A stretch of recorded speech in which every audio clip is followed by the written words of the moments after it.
Oke, jadi kali ini kita akan membahas tentang komponen dari CRM itu sendiri. Di mana ada 4 komponen utama CRM. Ada komponen sales, ada manajemen analisis, ada marketing, dan juga ada customer service. Yang mana masing-masing komponen ini itu mereka akan terhubung dengan yang namanya data customer atau data pelanggan. Nah, dan masing-masing itu antara customer data juga 4 komponen tadi itu akan memiliki hubungan timbal balik. Misalnya gini, di dalam customer data nih, itu ada apa saja? Mungkin akan ada pola belanja, ada informasi perusahaan, ada preferensi produk, ada perjanjian yang dibuat antara penjual dan juga pembeli, dan juga dari data historis dari si pembeli. Nah, misalnya di sales nih. Nah, ketika di tahap penjualan misalnya, ternyata mungkin bisa dilihat dari eh, perjanjian garansi tadi. Jadi di situ kalau misalnya ada produk A. Nah, kemudian ada garansi tadi. Ternyata dilihat ternyata banyak produk yang mungkin eh, laku itu dengan garansi tipe X misalnya. Nah, maka kenapa tidak garansi tipe X itu diaplikasikan di semua produknya seperti itu? Atau misalnya kata yang laku ada produk A dengan fitur A dan B, lalu ada produk B dengan fitur C dan D. Ternyata kedua produk ini sama-sama laku keras. Nah, kalau udah seperti itu, kenapa nggak dimunculkan saja ide kita buat sebuah produk C tapi memiliki semua fitur dari produk A dan juga produk B itu disatukan. Nah, ini di sales kayak gitu. Dan nantinya datanya pun itu kan tadi kan untuk penjualan. Nah, data yang dihasilkan tadi itu bisa disimpan ke customer data, bisa dilakukan analisis, diidentifikasi itu dari customer data tadi di identifikasi, dianalisis, mungkin bisa diklasifikasikan tiap-tiap customernya berdasarkan potensialnya, misalnya dari potensi yang dimiliki mungkin bisa diklasifikasikan jadi ada yang high potensial, ada yang medium, dan juga ada yang low potensial misalnya. Nah, itu jadi di dalam manajemen analisis bisa ada banyak cara. Kita bisa melakukan klasifikasi, bisa melakukan clustering, bisa kemudian kita juga bisa melakukan asosiasi ataupun bisa melakukan analisis deskriptif. Nah, jadi ada banyak caranya yang bisa digunakan. Misalnya untuk asosiasi, misalnya ternyata kita hubungkan, ternyata setelah dianalisis, oh ternyata untuk customer yang berusia 20 hingga 30 mereka memiliki preferensi produk yakni untuk membeli mobil sedan misalnya seperti itu. Nah, maka dari hasil asosiasi tadi yang dihasilkan tadi ini akan berguna membantu untuk komponen marketing. Nah, ketika melakukan pemasaran tadi, setelah dilihat misalnya dari historical pembeliannya atau dari pola belanjanya. Nah, maka nanti intinya adalah mereka bisa mempromosikan produk perusahaan kepada calon pembeli yang memang membutuhkan kayak gitu. Jadi nanti nggak ada lagi tuh promosi yang sia-sia. Nah, sama seperti gini, kalau kalian misalnya tuh di jalan di perempatan ITN ketika kalian pulang kuliah misalnya, ada orang yang sebar-sebar brosur. Nah, menurut kalian penyebaran brosur itu efektif dan efisien atau tidak? Atau mungkin misalnya kalau kalian sendiri kalian menerima brosur dari orang-orang yang nyebar brosur, itu kalian bacakah atau kalian pegang saja kah atau langsung kalian buang? Nah, karena apa? Karena tidak semua orang itu tertarik dan juga tidak semua orang itu mau untuk membacanya kayak gitu, apalagi di tengah jalan. Nah, kira-kira bagaimana kayak gitu? Efisien enggak? Malah nantinya akan buang-buang uang untuk ngeprint sebuah brosur, untuk desainnya, Nah, itu kan buang-buang uang, terus belum lagi untuk bayar mereka yang nyebar brosurnya. Nah, efektif enggak? Nah, efektif itu ketika orang yang diberi brosur itu memang menerima, membaca, dan juga akhirnya tertarik untuk membeli. Nah, tapi kalau misalnya kalian nerima brosur terus kemudian nggak kalian baca, langsung kalian buang, ya jadinya nggak efektif ya gitu. Karena apa? Ya percuma, mereka nggak akan baca jasa yang ditawarkan apa, dan juga nggak akan datang untuk membeli. Nah, itu. Jadi di situ perhitungan return of investmentnya ya malah gagal total dong di situ. Jadi investasi dari brosur tadi ternyata pengembaliannya itu nggak sesuai harapan. Nah itu di komponen marketing. Lalu ada di komponen customer service. Ini akan berguna ketika misalnya di customer data ada namanya warranty agreement, untuk melakukan pengecekan kira-kira garansi yang sudah di apa yang disepakati itu apa. Nah, itu seperti itu. Dan akhirnya kalau misalnya yang disepakati sesuai misalnya, nah maka nanti customer service pun juga akan melayani sesuai dengan yang sudah disepakati. Atau mungkin juga dilihat dari service dan juga support historinya. Nah, pernah nggak mengalami kejadian yang buruk misalnya, atau juga bisa dilihat dari perilaku dari tiap-tiap customer.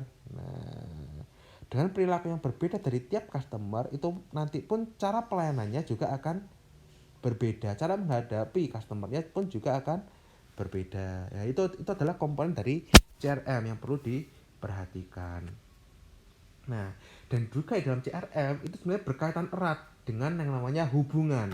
Hubungan antara siapa? Hubungan antara si customer dan juga perusahaan, dua belah pihak yang saling berkomunikasi satu sama lain dalam rentang tertentu. Nah, kapan rentangnya dihitung? Rentangnya akan dihitung ketika si penjual ataupun customer itu menghubungi. Ketika kalau penjual menghubungi si customer, kalau customer itu menghubungi si penjual, hingga akhirnya semua komunikasi tersebut itu putus.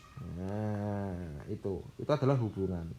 Jadi hubungan itu apa? Hubungan adalah serangkaian episode yang terjadi antara dua belah pihak dalam rentang waktu tertentu. Misalnya ini dari penyedia layanan kepada pengguna layanan.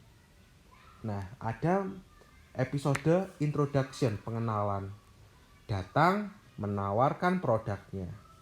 Kemudian ada episode pembelajaran produk. Jadi si customer baca-baca dulu tuh atau mempelajari produknya terlebih dahulu. Kemudian memungkinkan juga ada episode negosiasi. Nah, setelah terjadi ada episode kesepakatan, terjadi pembelian di situ, disepakati tuh garansi dan juga sebagainya. Nah, dan setelah disepakati barang diterima di pembelian, maka episode ke berikutnya itu adalah masa garansi berjalan. Dan berakhirnya kapan? Ketika masa garansi habis. Kecuali kalau ada perpanjangan garansi, maka akan ada episode tambahan lagi. Ya, itu adalah rangkaian dari hubungan kayak gitu. Atau jadi hubungan itu seperti apa? Apa saja sifatnya? Hubungan itu bersifat dinamis. Jadi gini, apa yang dimulai di awal belum tentu dia akan memiliki akhir yang indah. Atau awal yang mungkin buruk itu mungkin akan menjadi akhir yang indah. Jadi seperti itu. Itu dia bersifat dinamis. Jadi mungkin sesuatu yang mungkin awalnya terjadi komunikasi yang bagus, tapi belum tentu dari komunikasi yang bagus tadi akan terjadi deal yang menguntungkan dua belah pihak. Belum tentu kayak gitu. Itulah kenapa ada istilah awal bukanlah akhir dan akhir bukanlah awal. Lah itu kan ada ada yang mengatakan seperti itu. Jadi dia bersifat dinamis. Lalu hubungan ini dapat dapat men-trigger atau hubungannya dapat dipertahankan dengan yang namanya apa? Dengan yang namanya kepercayaan. Nah, kepercayaan dari mana? Kepercayaan itu dibentuk. Dibentuk oleh siapa? Bisa oleh penjual dan juga bisa oleh si pelanggan, si pembelinya. Nah, dari mana? Misalnya gini, kalau di dalam IS-commerce ya, dalam mobile commerce atau e-commerce atau dalam sistem informasi, kepercayaan itu bisa dibentuk dari usability, dari penggunaan si sistem informasi. Itu bisa dibentuk dari situ. Kepercayaan juga bisa dibentuk dari kualitas informasi. Ketika informasi yang dihasilkan itu akurat, baik, kemudian up to date, kemudian sifatnya lengkap, itu akan membentuk kepercayaan dari si customer. Juga bisa dari service quality. Ketika nanti ternyata layanannya itu memiliki kualitas yang baik, itu juga akan meningkatkan kepercayaan dari si customer atau si pengguna, atau dari sistem quality. Nah, ini juga dapat meningkatkan kepercayaan gitu. Jadi banyak cara untuk membentuk kepercayaan. Kalau di bisnis itu bisa dari segi layanan tadi. Kemudian kalau misalnya bisnis yang secara online, mulai dari sistem quality dan juga quality of information quality, atau dari usability-nya. Nah, itu akan meningkatkan kepercayaan dari kedua belah pihak. Lalu juga diperlukan yang namanya komitmen. Nah, jadi dari penjual dan juga pembeli itu mereka harus sama-sama memiliki komitmen yang baik. Tidak ada yang menyalahi komitmen satu sama lain. Misalnya si penjual tuh dia sudah berkomitmen untuk semisal pembeli ada masalah, penjual punya komitmen untuk menyelesaikannya, untuk membantu menyelesaikannya sampai tuntas kayak gitu. Nah, itu.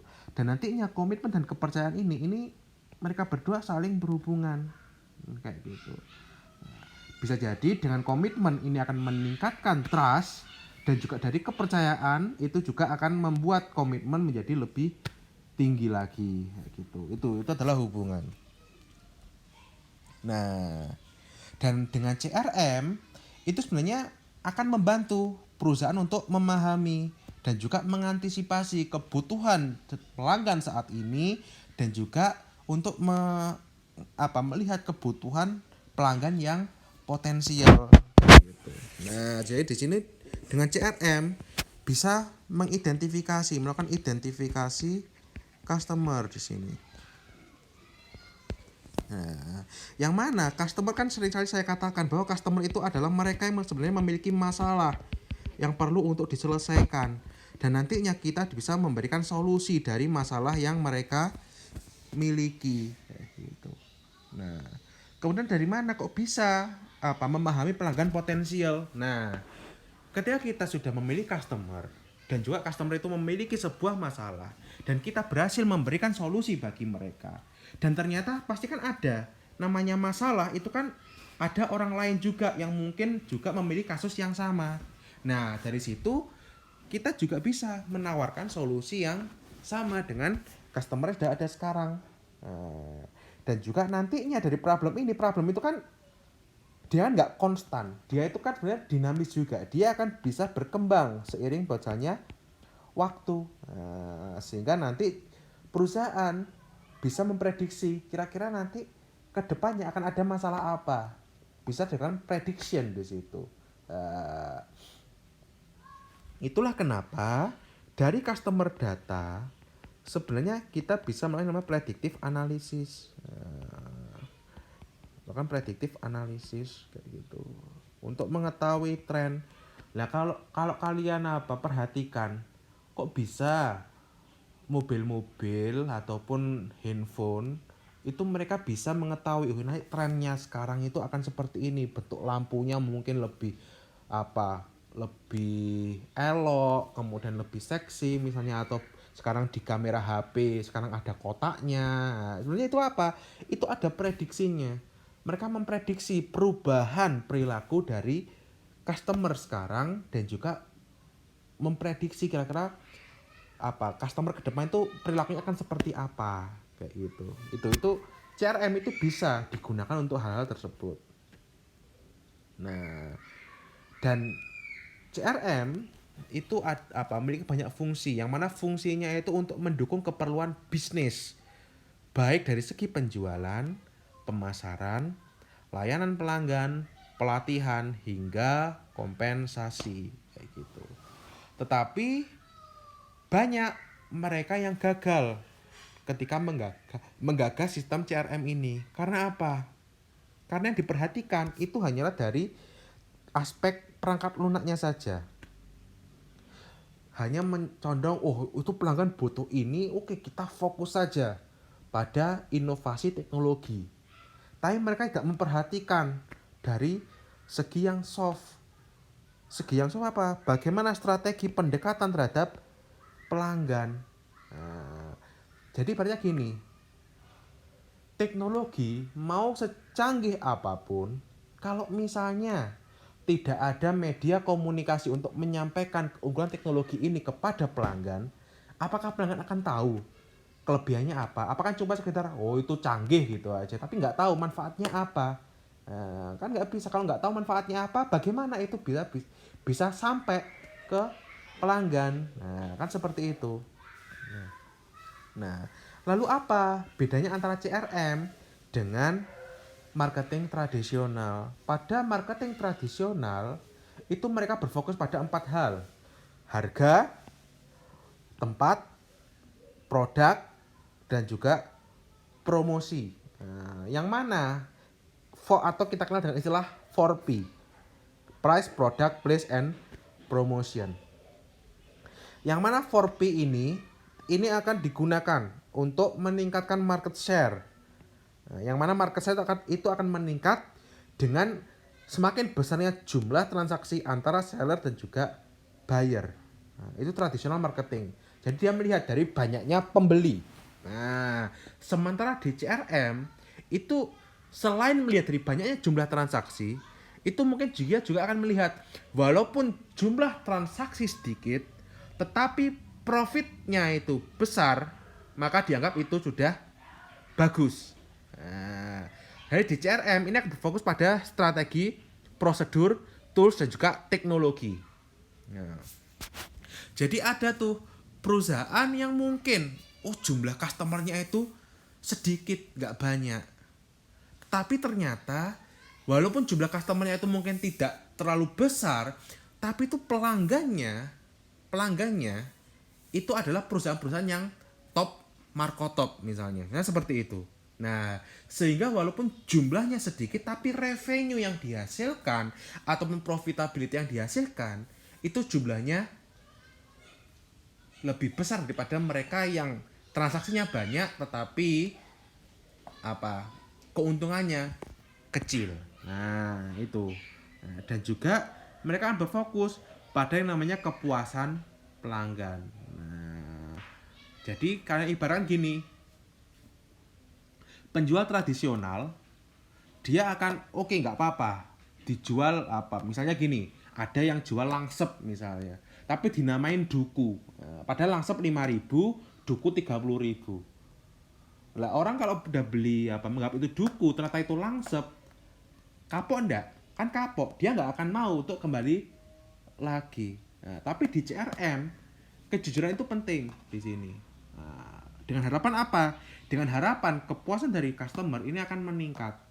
Sehingga si customer itu akan kembali lagi kepada kita kayak gitu. Nah, nggak apa-apa. Nantinya dengan kesetiaan tersebut kembali lagi pada kita bisa tuh menggali potensi yang lebih dalam lagi. Nah, itu beda dari CRM dan juga tradisional marketing. Nah, jadi ada strategi yang dilihat kira-kira strategi hal jangka panjang itu seperti apa itu dilihat di dalam CRM.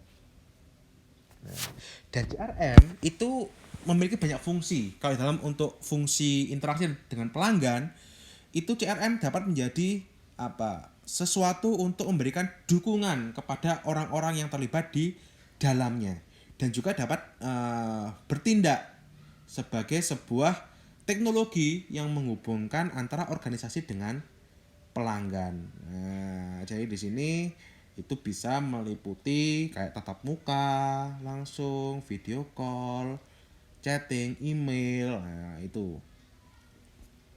Kemudian CRM untuk advokasi pelanggan dan juga pengalaman perancang. Jadi di sini melalui CRM itu bisa didapatkan kira-kira bagaimana kesan dari customer dan juga para penggunanya. Ini akan meningkatkan pemahaman akan yang namanya user experience.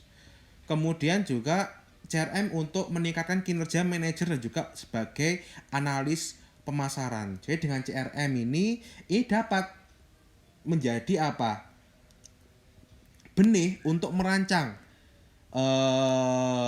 key indikator di dalam kinerja, dan juga sebagai pengumpul metrik dan juga data, sehingga nantinya setelah mengetahui key indikator di kinerja dan juga sebagai pengumpul metrik dan juga data, ini dapat dijadikan senjata untuk melaksanakan namanya promosi pemasaran, atau promosi khusus, dan juga hal-hal lainnya yang berkaitan dengan hubungan dengan pelanggan. Lalu CRM untuk pelanggan, pekerja survei, dan juga analis.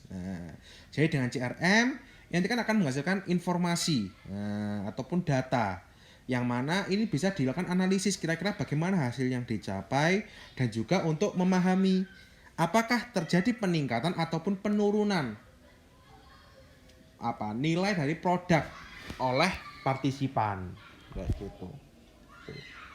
Dan ini adalah arsitektur CRM yang mana dari marketing, customer service, sales management, dan juga customer ini mereka bersama-sama dapat mengakses yang namanya CRM application server. Yang mana CRM application server ini nanti akan terhubung dengan database, dan juga bisa melalui CRM web server yang bisa diakses oleh klien ataupun vendor melalui koneksi HTTP yang tentu saja ada firewall-nya. Nah, ini adalah arsitektur dari CRM. Dan tipe-tipe dari variasi CRM ada banyak. Ada operasional CRM, ada Salesforce Automation, ada Analytical CRM, ada Sales Intelligence CRM, ada Campaign Management, Collaborative CRM, dan juga Geographic CRM. Nah, ini ada 7 tipe CRM. Nah, sekarang tugas dari kalian adalah dari 7 tipe CRM ini,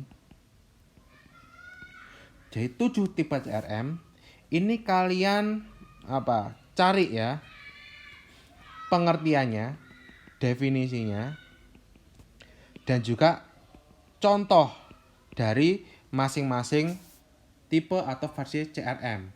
Contohnya apa, dan jelaskan cara kerjanya. Nah, kalian spesifikasikan tuh cara kerjanya. Ini kalian buat dalam dokumen, nanti dikumpulkan pada hari Kamis. Hari Kamis tanggal 14. Oke. Tanggal 14 Mei 2020, terakhir jam 23.59. Oke. Jadi itu untuk tugasnya ya. Sampai di sini. Oke, jadi untuk materi CRM sampai di sini. Oke, kalau gitu kita akhiri.